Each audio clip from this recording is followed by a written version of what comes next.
Throughout the whole process, you quickly picked up on my style and knew kind of what I was going for, what I like. So based on that, you were able to just send me links and be like, okay, here you go. We need this, we need these, we need this. And I just clicked on the link, purchased it, got it. Like, it was done. Hey ladies, welcome to season 3 of B3 podcast, Boss Babies and Bottles. And for those of you that are new here, my name is Jessyca with a Y. I'm a twin mom, wedding and event planner, entrepreneur, and for today, your drinking buddy. May that be coffee or wine, depending on the time of day. Here I get real with you and talk about all things mom life, building your business, and event planning. What I've loved most about my first 2 seasons with you guys is that I've gotten to meet some amazing women and moms that are just like me, just trying to do their best in life. I've also been able to get super real with you all on my life and motherhood in general. So join me this season as I go through the twins' first birthday and what it's like to be a mom of twin pre-toddlers. I'll also be having some amazing special guests and going through some of my best wedding planning stories too. So grab your favorite bottle or drink and let's get this party started.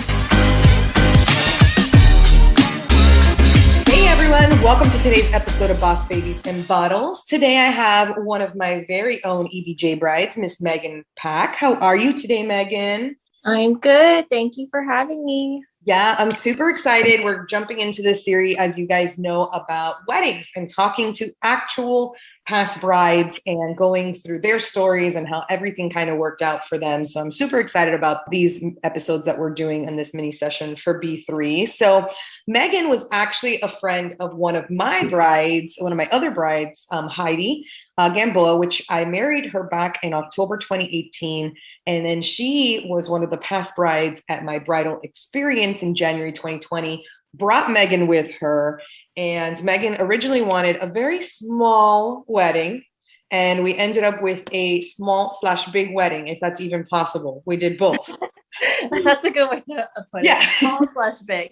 Yeah, it was small and then it was big on the same day. She also was a COVID bride, so she was supposed to get married November 13, 2020, but we moved over to March 12, 2021. I'm glad we did. It was absolutely amazing. And we had everybody there. And now I have the pleasure of also marrying Megan's brother-in-law, Stephen, which will be getting married now next year in March. So I'm super excited about that and to do another wedding for the family. So that'll be a lot of fun. So Megan, again, thank you for joining me today. Super exciting. So I want to start off with this question. So what are the extras you think that make a difference at a wedding now that you've had a wedding? It's hard to call it extras, I guess. It almost felt like you more needed of a... Yeah, like a necessity. I don't even see them as extras. I know. At the time, maybe it seemed like an extra. It's like, oh, do I really need this? Or should I spend the money on this or that? But at the end of the day, looking back, I'm really, really glad that we did some of those little extra things that you kind of brought up in the planning process, like a box for cards and, you know, having some extra people there on the day of, especially with my wedding. It was a lot of logistics involved and moving people around and stuff and the transportation, you know, things like that I didn't necessarily thought was necessary, but was absolutely necessary. Yeah. And to dive in a little bit more to that. So that everyone understands, you had, again, a small wedding and a big wedding. So basically what we did, so originally it was supposed to be a small wedding. We were going to do just the ceremony, 10, 15 people, nothing crazy. And then we were going to go to dinner. And that was it. That was really it. And then I think you guys were going to do some sort of fun after party thing, but that was pretty much kind of how it went. And then COVID kind of delayed the wedding and Exney kind of changed our plans. And so then we went with a little bit of a larger ceremony. I want to say we ended up with what, 30, 40 people? Yeah. Ish. Yeah. The ceremony, was on the smaller side, which is what I wanted. Yes. We ended up with about 30, 40 people. We did a virtual live stream, which was really cool. I know everyone got to enjoy that didn't get to go to that morning portion, but was invited to our evening portion. So that was a lot of fun. And then we went to a lunch/dinner-ish, right? Because it was still pretty early. So somewhere in the midday. And we went to an actual restaurant because your fiance, your husband now, he's your husband. I shouldn't say fiance. Your husband now, you, the owner of the restaurant. So we went over and had this lunch at a restaurant. before they opened up for dinner, which was pretty cool. And yes, we talked about that transportation. And so we took guests from one location to another. Having them transfer themselves is pretty difficult. I usually, in some cases, we don't worry too much about guests. We just worry about family and bridal party. But because almost everybody was 30 to 40 people, that's pretty much everyone family. And then you didn't do necessarily a bridal party, but they were all very close friends. And we transferred them over to the lunch or dinner, whichever one we want to call it, the meal. And then we also then transferred them over to our after party, which was really kind of like a reception for you.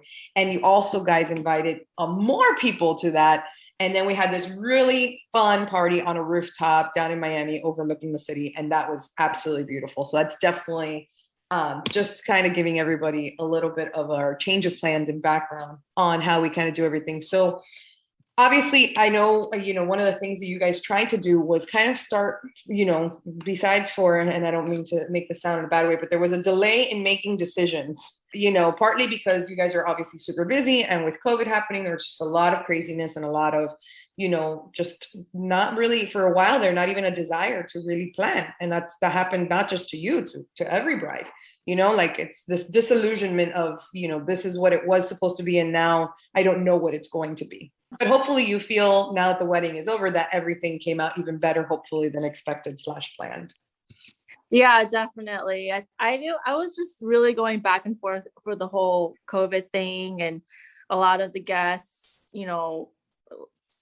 they just had different opinions one way or the other. And how do I get all of my friends and family to come together on my day, because I want to celebrate with everyone without them feeling worried or scared or anything like that. And I feel like we did do that, and everyone was able to come and feel comfortable and also kind of choose, which part of the event they wanted to go to. So we were able to keep certain events small, and those who felt more comfortable or more safe, we were able to do this indoor outdoor reception on a rooftop, like you said, and more people were able to come and have fun, regardless of what's going on around the whole world right now. So I feel like we were able to kind of do everything that I wanted without the rules restricting us, which was the biggest thing for me. And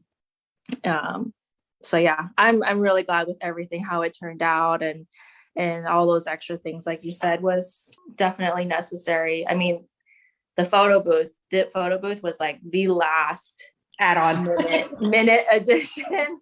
Yep. Yeah, there was a lot of last minute additions, that being one of them. And that was also me more thinking about the guests again, not really thinking about my budget, I guess, but more so thinking about the guests.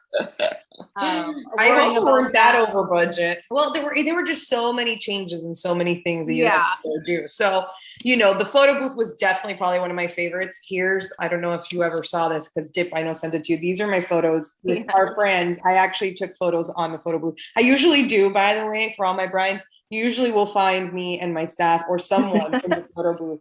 I have like random strips of all the different events that I like do, you guys can't see it, but I keep these. I don't know why I keep them, but I have piles of them everywhere. I just kind of put them around. But I loved the photo booth. I think your guests truly enjoyed it. We had a really gorgeous backdrop, thankfully. And I know that one of the things that Megan wanted to do was do an LED sign for the backdrop, but it's not something we could have completed on time. There were a lot of things that we tried to do really quickly at the end. And a lot of it, was because of the delay in the decision making. But there was a point, if you remember, where I sat you down and I was like, okay, this is what we got to do. We just have to make decisions at this point. Because every call you were like, oh, we're going to think about it. And I'm like, okay, we can't think about it no more. Like, we got to go. Yes. At one point, you just sent me links. Here, buy this, get this. Yeah. What about this? It's like, I mean, throughout the whole process, you quickly picked up on my style and knew kind of what I was going for, what I liked. So based on that, you were able to just send me links and be like, okay, here you go. We need this. We need these. We need this. And I just clicked on the link, purchased it, got it. Like, it was done. Yeah. And then, I know it sounds kind of crazy, but I tell people, I'm like, you get a wedding planner. You're supposed to trust them, and then my job is to embody your vision, not my visions, because my visions are completely different from, obviously everyone else. Everyone else has their own opinion. So embodying your vision and finding the things that I knew were going to work based off of your style. I do think that not only I did that for you, definitely. I know at the end I was like, okay, this is just what we need to do. Yeah. What we need to do. And there were also little extras that we did, even at the lunch. Like one of the things I remember specifically was obviously the menu. And I think the menu was just a really beautiful touch to a restaurant. Because again, we did this lunch dinner thing at a restaurant. So guys, you can imagine it was a small little restaurant in Coral Gables, super cute, called the Eating House. If you're from down here, you know it probably. Amazing brunch if you've ever been there. Amazing food too. I had never been there for lunch, and the food I had there was absolutely fantastic. We did these little gorgeous menus and these little flower centerpieces. And so everything was small because all the tables were anywhere from 4 to 6, except for that like 2 little bigger family tables. So we kept everything pretty small. Again, everyone comfortable in their COVID spectrums. We created the seating chart, which was another little add-on detail that we did for the restaurant. So we still made it feel like a reception, or a dinner reception at a restaurant, but we did these little touches to kind of add to that and make it feel a little still more wedding-esque versus restaurant. Yeah, definitely. I just wanted to reflect my style and my husband's style. Mm-hmm. We're not like fancy people and and like all luxurious stuff, all of that stuff is nice, but that's just not our style. Mm-hmm. So we wanted the whole wedding to kind of reflect that. And so it was still nice, it was still simple and elegant and beautiful, and the menu cards definitely added to that, because we didn't have chargers or the whole we didn't even have space for it. So even if we wanted it, we didn't have that. So it was a little touch to bring something to it. Yeah, definitely. Just like the napkin being folded a certain way, and the menu cards and the little tea candles. I mean, that was it. That's all I needed. And it was beautiful. It was more beautiful than I thought, because I know I was kind of worried about that. Are we going to walk into a room and you see all of these videos on Instagram and stuff where couples do a big room reveal and it's so beautiful and grand. And I was kind of worried, like, are we going to walk in and it's just going to be kind of like, eh. But it wasn't. It was very beautiful. I think it was beautiful. Yeah. Yeah. So we did a little bit of repurposing too. We brought over your flower arrangements from the ceremony, and we brought them to the restaurant, and we set up the little entrance just as it would have been anywhere else. So we tried to bring touches from what it would have been had it been, this full wedding, and we tried to bring it into the smaller wedding. And I thought it was beautiful. Again, it also helped that the restaurant was very quaint, very cute, Yeah. And brought that vibe. But you guys even had your own sweetheart table still. We had, again, these little flowers, which we ended up also then transferring the flowers to the actual after party dancing portion of the evening. Because again, we did that in a separate venue altogether. So we were able to use your flowers literally all day, which was pretty cool. Yes, that was another extra last minute request I threw out to you, which I know you normally don't do. So I was very thankful that you guys did that for us. Because I know, I tell people, I'm not a florist. If it gets damaged in my car, I can't do anything. Yeah, because flowers are expensive, and I wanted to have them all day, and you helped me do that. So thank you so much. And it definitely, even the little flowers here and there, it made the space look different. So of course. And what we did for her dancing party, guys, it was awesome. Like, again, we did it at a penthouse, so a rooftop, had an indoor outdoor aspect, and we had just this gorgeous circular bar in the outdoor patio with some high tops, some bistro lights. And originally, we weren't going to do this part. This was not something that was originally within the scope of what was going to happen, or what I was even going to do. But these guys came to me they were looking at some option at the same hotel you ended up doing the ceremony at the East Hotel down in Brickell. And they just wanted to charge you this insane amount for liquor. It was just liquor, guys. They were trying to charge you, if I'm not mistaken, Megan, correct me if I'm wrong, over $200 for like 3 hours worth of open bar. I was like, this just sounds so ridiculous. I can't even let you guys spend that much money, because we were trying to stay within budget for everything else. And then all of a sudden it was like, this was the option. I was like, this is not the option. We are going to find another option. And that's when I kind of dived in right away. I was like, no, this is going to be a much better option. And it was more than half the cost what we ended up doing. Yeah, definitely. That was such a game changer. I mean, if there was any decision that we made in this whole process, that was a game changer for sure. I mean, I was willing, because we're getting down to the wire, and I was willing to suck it up and just do it there in Brickell. And even though it was very expensive, but that decision to go to the penthouse at Riverside Wharf was even better. I mean, it was indoor and outdoor. So in light of, COVID and everything, we could be outside, and the weather was literally perfect. Literally the best weather you could possibly. Yeah, it was so perfect for outdoors. And it was, the setup itself was so beautiful. I really didn't bring anything other than a couple of flowers. Yeah, all we did was bring in the flowers.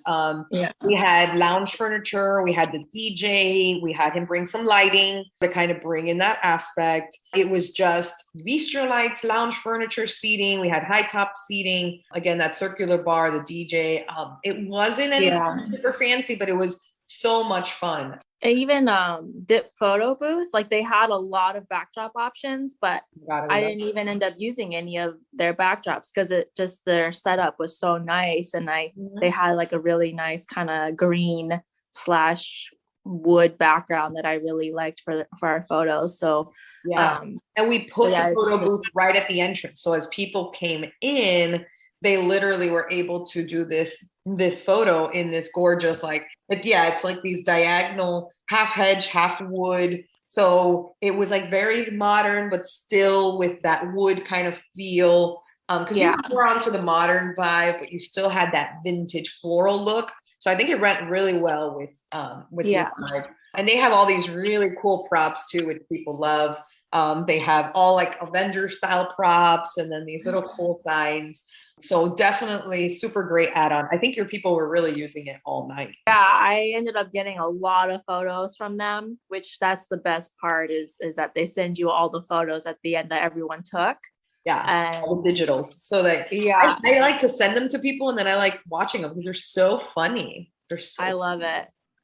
Yeah, it's awesome because you pay a lot of money for photos because that's obviously a very important part of the whole wedding experience. But here's, 100 something extra photos that you didn't even account for that you get to have for your wedding. So it's just more, you can never have more than enough photos on your wedding.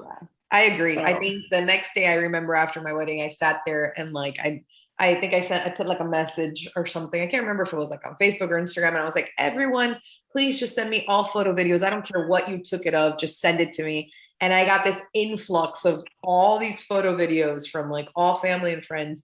And it is still the coolest thing to see, even though the videos probably suck and the photos, everyone looks like a disaster. They're the funniest things really to look at. So I love that a lot. And Dipp Photo Booth also has the option of, instead of printing the photo booth strip, they have the 4x6 option, which is really cool. So you have more of a horizontal feel. And they also have, and I don't know if your photo booth had this, but they also have the boomerang and the GIF ones. And you can send these images to your phone, which is cool for a guest. So then your guests not only get the printout, but they can also get a text message of their photos on their phone. And then they can post it themselves, which is super fun. Yeah, I did see some of my guests post it on their Instagrams and tag me in them. So that was a really nice touch to the whole thing. Because not everyone's a dancer either, and maybe they're shy or whatever. So there's some activities to do during the reception. So it was one of the nice extras that we had. Definitely. I love it. Thank you, Megan, so much for joining us on what are some of the extras that make a difference at the wedding. I know we also dived into COVID, scheduling changes, and all the other things that a wedding brings. And of course, we cannot forget all the drama that a wedding brings as well. But you are married. It was beautiful. And I really do. I'm so happy you guys loved it, enjoyed it. I know I did too. I ended up having lots of fun myself. With my friend, obviously Heidi and Jeff, which are my friends that were also at her wedding. So thank you so much, of course, for joining me for today's episode. I truly, truly appreciate it. I'll see you guys on the next one. Thank you so much for joining. Thank you, as always, for your love and support. The Breathe 3 podcast wouldn't be anything without you. Make sure, if you haven't already, please subscribe and review the podcast. And make sure to look me up on Instagram at EBJ Events or canal.twins to stay up to date on upcoming special events and exciting announcements I might have. See you on the next one.